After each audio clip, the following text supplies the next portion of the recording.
과제 마감이 이틀 앞으로 다가왔을 때 우리는 민수네 집에 모이기로 했다. 나, 민수, 재현 그리고 유진. 넷이서 모여 팀 프로젝트를 끝내기로 한 날이었다. 야, 이거 진짜 오늘 안 끝내면 우리 망한다. 재현이 노트북을 열며 말했다. 초저녁 6시에 만났지만 우리는 과제는 뒷전이고 치킨을 시켜 먹으며 웃고 떠들기 바빴다. 최근에 본 영화 이야기, 교수님 흉내 내기, 다음 주 시험 걱정까지. 시간은 빠르게 흘러갔고 정신을 차려보니 이미 자정이 넘어 있었다. 아, 진짜 이제 시작해야 된다. 민수가 한숨을 쉬며 자료를 꺼냈다. 우리는 거실 테이블에 둘러앉아 각자 맡은 파트를 작업하기 시작했다. 형광등 불빛만이 고요한 밤의 정적을 밝히고 있었다. 키보드 두드리는 소리, 가끔씩 들리는 한숨 소리, 그리고 냉장고의 윙윙거리는 소음만이 공간을 채웠다. 1시간쯤 지났을까? 유진이 갑자기 펜을 내려놓으며 말했다. 나 진짜 너무 피곤하다. 잠깐만 자면 안 될까? 지금? 야, 우리 아직 반도 못했어. 재현이 인상을 찌푸렸다. 10분만. 딱 10분만 자고 일어날게. 제발 10분 뒤에 깨워줘. 유진은 애원하듯 말했다. 우리는 서로를 쳐다보다 마지못해 고개를 끄덕였다. 유진은 소파에 비스듬히 기대앉아 고개를 왼쪽으로 돌렸다. 곧 호흡이 느려지고 잠든 것처럼 보였다. 우리 셋은 다시 과제에 집중했다. 10분은 금방 지나갔다. 민수가 휴대폰으로 시간을 확인하더니 유진을 바라봤다. 야, 유진아, 일어나. 민수가 불렀지만 반응이 없었다. 10분 지났는데? 재현도 고개를 들어 유진을 쳐다봤다. 그때였다. 나는 이상한 것을 발견했다. 유진의 얼굴이 우리 쪽을 향하지 않았는데도 뭔가 석연치 않은 느낌이 들었다. 나는 자리에서 일어나 유진에게 조금 더 가까이 다가갔다. 그리고 보았다. 유진은 고개를 왼쪽으로 돌린 채 눈을 크게 뜨고 있었다. 멍하니 초점 없이 벽을 응시하고 있었다. 눈을 깜빡이지도 않았다. 마치 왁스 인형처럼 경직되어 있었다. 야, 내 목소리가 떨렸다. 쟤 자는 거 맞냐? 민수와 재현도 유진에게 시선을 고정했다. 뭐야, 저게. 왜 눈 뜨고 있어? 민수의 목소리가 낮아졌다. 무섭게. 저게 자는 거야, 아니야? 재현이 속삭였다. 우리는 조용히 유진을 지켜봤다. 유진은 여전히 움직이지 않았다. 호흡도 거의 느껴지지 않았다. 단지 그 눈만이 커다랗게 뜬 채 벽을 뚫어져라 바라보고 있었다. 정적이 흘렀다. 몇 초였을까? 아니면 몇 분이었을까? 그때 유진의 입이 움직였다. 빠르게 기계적으로 끊김없이. 내가 말하지 말랬지, 내가 말하지 말랬지, 내가 말하지 말랬지, 내가 말하지 말랬지, 내가 말하지 말랬지, 내가 말하지 말랬지, 내가 말하지 말랬지, 내가 말하지 말랬지, 내가 말하지 말랬지. 그 목소리는 유진의 것이 아니었다. 아니, 유진의 목소리 같기도 했지만 무언가 왜곡되어 있었다. 속삭이는 듯하면서도 날카로웠고 빠르면서도 또렷했다. 한 글자 한 글자가 칼날처럼 공기를 갈랐다. 재현이 창백해졌다. 뭐야. 재현의 눈이 커졌다. 그는 천천히 뒷걸음질 쳤다. 재현아? 민수가 재현을 붙잡으려 했지만 재현은 이미 달리고 있었다. 현관문을 박차고 나가는 소리가 밤의 고요를 찢었다. 재현아. 나와 민수는 황급히 뒤를 쫓았다. 계단을 내려가며 나는 뒤를 돌아봤다. 열린 현관문 너머로 유진이 보였다. 여전히 같은 자세로 눈을 뜬 채 벽을 응시하고 있었다. 그리고 그 입술이 여전히 움직이고 있는 것 같았다. 우리는 아파트 1층 로비에서 재현을 찾았다. 그는 벤치에 주저앉아 헐떡이고 있었다. 얼굴은 땀으로 젖어 있었고 손은 떨리고 있었다. 재현아, 괜찮아? 민수가 재현의 어깨를 잡았다. 재현은 고개를 저으며 숨을 몰아쉬었다. 한참을 그렇게 있다가 간신히 입을 열었다. 너희 못 들었어? 뭘? 내가 물었다. 유진이가 한 말. 뭐라고 하긴 했는데 너무 빨라서 정확히는 못 들었어. 민수가 대답했다. 재현은 떨리는 손으로 얼굴을 감쌌다. 그리고 천천히 조심스럽게 말했다. 내가 말하지 말랬지. 계속 그렇게 말했어. 응? 내가 말하지 말랬지. 내가 말하지 말랬지. 내가 말하지 말랬지. 끝도 없이 반복했어. 엄청 빠르게. 마치 경고하는 것처럼. 나는 등골이 서늘해지는 것을 느꼈다. 민수도 침을 삼켰다. 뭘 말하지 말라는 거야? 민수가 조심스럽게 물었다. 재현이 고개를 들었다. 그의 눈은 공포로 가득 차 있었다. 그게 모르겠어. 나도 모르겠어. 근데 그 목소리가 유진이 목소리가 아니었어. 분명 유진이가 말하고 있었는데 그건 유진이가 아니었어. 우리는 아무 말도 할 수 없었다. 한참 후 우리는 다시 민수네 집으로 올라갔다. 문을 열자 유진은 여전히 소파에 앉아 있었다. 하지만 이번에는 눈을 감고 있었다. 평범하게 자는 것처럼 보였다. 유진아? 민수가 조심스럽게 불렀다. 유진이 눈을 떴다. 멍한 표정으로 우리를 바라봤다. 어?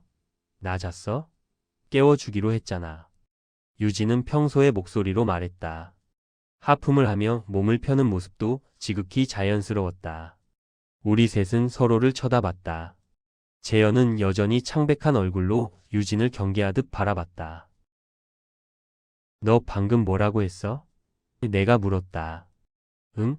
나? 언제? 유진은 고개를 갸웃거렸다. 진심으로 모르는 표정이었다. 자면서 뭐라고 계속 중얼거렸잖아. 유진의 얼굴이 딱딱하게 굳었다. 잠시 침묵이 흘렀다. 나 몽유병 있거든. 유진이 작게 말했다. 가끔 자면서 이상한 소리 하는 것 같더라. 미안. 그 말에 우리는 억지로 고개를 끄덕였다. 하지만 재현은 끝까지 유진을 피했고 그날 밤 우리는 과제를 끝내지 못했다. 그리고 일주일 후 재현에게서 연락이 왔다. 너희 유진이 요즘 봤어? 아니 왜? 걔 일주일째 연락이 안 돼. 학교에도 안 나오고. 나는 핸드폰을 쥔 손에 힘이 들어갔다. 재현이 다시 말했다. 그리고 어젯밤에 꿈을 꿨어. 유진이가 나타나서 계속 똑같은 말을 하는 꿈. 뭐라고? 전화 너머로 재현의 떨리는 목소리가 들려왔다. 내가 말하지 말랬지. 강원도 고성 22사단. 전역까지 60일 남았을 때 나는 분대장직을 내려놓고 편하게 지내고 있었다. 그때 우리 분대에 신병이 한 명 들어왔다. 대구에서 왔습니다. 잘 부탁드립니다. 신병의 인사를 듣는 순간 나는 반가움에 얼굴이 환해졌다. 어? 너 대구야? 나도 대구야. 무슨 고등학교 나왔어? 경북고등학교입니다. 헐 진짜? 나도 거기 나왔는데. 같은 동네 같은 학교. 타양에서 만난 후배라니. 나는 그 후임이 유독 정이 가서 다른 후임들보다 더 챙겨줬다. 군대 생활이 어떤지, 어떻게 해야 편하게 지낼 수 있는지, 선임들 성격은 어떤지 하나하나 세세하게 알려줬다. 그런데 며칠이 지나자 이상한 점을 발견했다. 야, 손 좀 잡아봐. 한 선임이 장난스럽게 그 후임의 오른손을 잡으려 했다. 안 됩니다. 그 후임은 갑자기 목소리를 높이며 손을 뒤로 빼더니 벽에 등을 붙였다. 얼굴이 새하얗게 질려 있었다. 야, 뭐야 임마. 장난인데. 죄송합니다. 근데 오른손은 건드리지 말아 주십시오. 선임들은 어이없어하며 웃었지만 나는 후임의 표정이 신경 쓰였다. 그건 단순히 싫어하는 수준이 아니었다. 진짜 공포에 질린 얼굴이었다. 다음 날 다른 선임이 몰래 장난으로 후임의 오른손을 확 잡았다. 아! 후임은 비명을 질렀다. 제대로 된 비명이었다. 생활관 전체가 놀랄 정도로 날카롭고 절박한 소리였다. 미쳤나? 왜 그래? 선임이 화를 냈지만 후임은 바닥에 주저앉아 떨고 있었다. 오른손을 왼손으로 감싸며 헐떡이고 있었다. 나는 그날 밤 후임을 조용히 불러냈다. 야, 너 왜 그래? 오른손에 뭐 있어? 아닙니다. 다른 건 다 괜찮은데 유독 그것만 이상하잖아. 다친 거야? 그냥 싫습니다. 다른 사람이 만지는 게. 그 이상은 말하지 않았다. 나는 후임들에게 단단히 일렀다. 절대 그의 오른손은 건드리지 말라고. 한 달이 지났다. 후임도 이제 외곽 근무를 설 때가 됐다. 마침 근무 인원이 부족해서 나도 저녁 대기 중임에도 불구하고 근무에 투입됐다. 오늘 첫 근무지? 긴장되지? 괜찮습니다, 병장님. 우리는 공포탄을 수령하고 대공 근무지로 향했다. 산 중턱에 홀로 떨어진 초소였다. 앞도 뒤도 온통 산이었다. 밤만 되면 짐승 소리가 들렸고 가끔 설명할 수 없는 소리도 들렸다. 발자국 소리, 아기 울음소리, 여자 웃음소리. 병장님, 근무를 선 지 1시간쯤 지났을 때 후임이 조심스럽게 말을 걸었다. 왜? 혹시 귀신 믿으십니까? 나는 웃었다. 왜? 무서운 이야기 해줄까? 여기 진짜 귀신 나온다는 소문 많거든. 아닙니다. 됐습니다. 이상했다. 후임의 목소리가 떨리고 있었다. 10분 정도 침묵이 흘렀다. 바람이 나무 사이를 스치는 소리만 들렸다. 저기 병장님. 응? 혹시 3년 전쯤에 할아버지 돌아가시지 않으셨습니까? 온몸이 얼어붙었다. 할아버지. 내가 입대하기 1년 전에 돌아가셨다. 그 사실은 가족들도 잘 모르고 소대장도 모르는 사실이었다. 애초에 군대에 그런 개인사를 말할 필요도 없었고. 아니, 할아버지 살아계신데? 나는 억지로 웃으며 거짓말을 했다. 후임은 고개를 갸웃거렸다. 그러십니까? 제가 잘못 본 건가? 근데 왜 갑자기 할아버지 얘기를 해? 아, 아닙니다. 그날 밤 나는 잠을 이룰 수 없었다. 그 뒤로 이상한 소문이 돌기 시작했다. 그 후임이 근무를 설 때마다 선임들의 사생활을 귀신같이 알아맞힌다는 것이었다. 야, 너 형님 교통사고로 작년에 돌아가셨지? 뭐? 너 그걸 어떻게 알아? 야, 너희 엄마 지금 병원에 계시지? 조심해. 미친, 내가 그 얘기 한 적 없는데. 나는 후임의 생활 기록부를 다시 확인해 봤다. 부모님은 평범한 직장인이었고 집안에 무당이나 그런 사람은 없었다. 일요일 나는 후임을 조용히 불러냈다. 야, 솔직히 말해봐. 너 귀신 보이냐?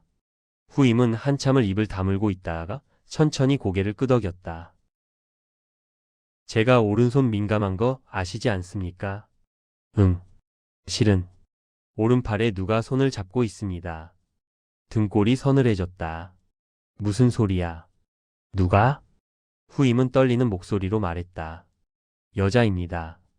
그 후임은 군대 오기 전에 여자와 동거를 했다고 했다. 하지만 진심은 아니었다. 그저 젊은 혈기의 재미로 만난 관계였다. 그리고 다른 여자를 만나게 되자 차갑게 그녀를 버렸다. 연락하지 마. 이제 끝이야. 여자는 매달렸지만 후임은 차단하고 무시했다. 그 여자는 술로 하루하루를 견뎠다. 그러던 어느 날 밤 술에 취해 무단횡단을 하다가 차에 치여 그 자리에서 사망했다. 그 소식을 듣고 나서부터 꿈에 나타나기 시작했습니다. 꿈속에서 여자는 아무 말도 하지 않았다. 그저 후임 앞에 서서 하염없이 눈물만 흘렸다. 울지 마. 내가 잘못했어. 다음 생에 만나면 내가 제대로 할게. 그 말을 하자 여자의 눈에서 피눈물이 흘렀다. 이제 늦었어. 여자는 후임의 오른팔을 꽉 잡았다. 나 혼자서는 못 가. 그렇게 꿈에서 깨어났을 때 여자는 여전히 거기 있었다. 오른팔을 잡은 채로. 무당도 찾아갔습니다. 유명하다는 곳은 다 가봤습니다. 근데 안 떨어집니다. 지금도. 보여? 네, 지금도 옆에 있습니다. 나는 무의식적으로 후임의 오른쪽을 쳐다봤다. 아무것도 보이지 않았다. 그 여자가 뭐라고 해? 매일 말을 겁니다. 오늘은 누구에 대해 이야기해 줄까? 하면서요. 그리고 다른 사람들 얘기를 해줍니다. 저 사람 할아버지 몇 년 전에 죽었다. 저 사람은 내년에 큰일 날 거다. 이런 식으로요.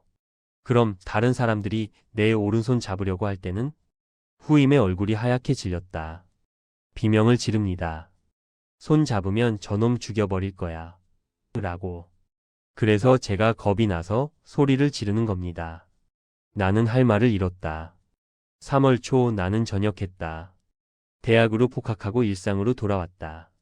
그런데 문득 그 후임이 궁금해서 같은 부대에 있던 후임에게 전화를 했다. 응, 형. 잘 지내? 잘 지내. 근데 그 후임 어떻게 지내? 호상이. 전화 너머로 한숨 소리가 들렸다. 형. 그 애 말입니다. 왜? 무슨 일 있어? 형 전역하고 한 달쯤 지났을 때요. 밤에 혼자 일어나서 화장실에 갔대요. 그리고 커터칼로 오른쪽 손목을 그었습니다. 심장이 멎는 것 같았다. 뭐? 다행히 불침번 서던 선임이 빨리 발견해서 병원에 후송됐어요. 살았습니다. 근데 정신 이상으로 의가사 처리될 것 같대요. 나는 한동안 아무 말도 할 수 없었다. 문득 그 후임이 마지막으로 했던 말이 떠올랐다. 그날 외곽 근무를 마치고 돌아오는 길에 후임이 말했다. 병장님, 저는 그래도 괜찮습니다. 뭐가? 제 잘못이니까요. 제가 그렇게 만들었으니까요. 마지막에 제가 죽을 때 함께 가줘야 하지 않겠습니까? 그때는 그냥 넘겼던 말이었다. 하지만 이제야 깨달았다. 그건 각오가 아니었다. 예정이었다. 전화를 끊고 나서 나는 무의식적으로 내 오른팔을 쳐다봤다. 아무것도 없었다. 하지만 왠지 모르게 무언가 차가운 것이 내 팔을 스치고 지나간 것 같았다.